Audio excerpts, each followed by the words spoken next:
सुनो बच्चों, एक बड़ी मजेदार और सीख देने वाली कहानी सुनाती हूँ। ये कहानी है एक नाई की, जिसका नाम था भोला।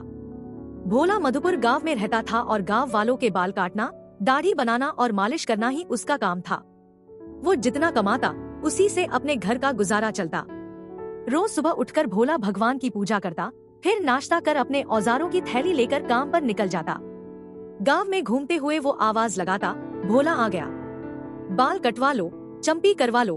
फिर एक पीपल के पेड़ के नीचे बैठता, जहां गांव वाले उसकी छोटी सी दुकान समझकर बाल दाढ़ी बनवाते थे। एक दिन वो यूं ही बैठा था कि एक लड़का दौड़ता हुआ आया और बोला, अरे भोला, सरपंच जी तुम्हें ढूंढ रहे हैं, बहुत गुस्से में हैं। भोला झटपट अपने औजार समेट कर चल पड़ा, मन में सोचता हुआ, आज तो चंपी और मालिश से अच्छी कमाई हो जाएगी, शायद कुछ नए कपड़े भी खरीद लूं। जैसे ही वो पहुंचा, सरपंच रामबाबू गरज पड़े, इतनी देर क्यों लगाई? देखो मेरी हालत, बालों में चिड़िया का घोंसला बन गया है। भोला डर गया, लेकिन तुरंत काम पर लग गया। सरपंच ने चेतावनी दी, देख मूंछों को हाथ भी न लगे वरना भुगतना पड़ेगा। भोला काम कर ही रहा था कि अचानक एक मच्छर ने उसके कान पर काट लिया। झटके से उसका हाथ हिला और सरपंच की आधी मूंछ कट गई। रामबाबू गुस्से में उफान पर आ गए, तूने मेरी मूंछ काट दी, अब गांव में मैं कैसे जाऊंगा? इतना सुनते ही भोला अपनी थैली उठाकर जान बचाने के लिए भागा। रास्ते में एक पत्थर से टकराया, औजार गिर गए और थैली में रखा आईना टूट गया।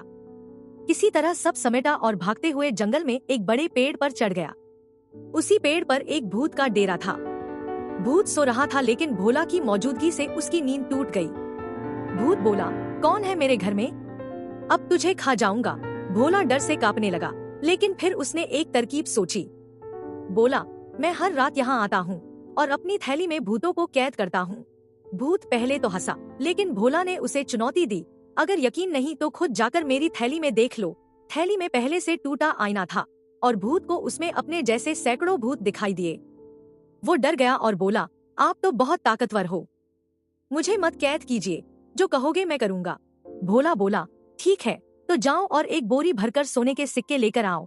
थोड़ी देर में भूत सच में सोने की भरी बोरी लेकर लौट आया। भोला ने देखा सिक्के असली थे।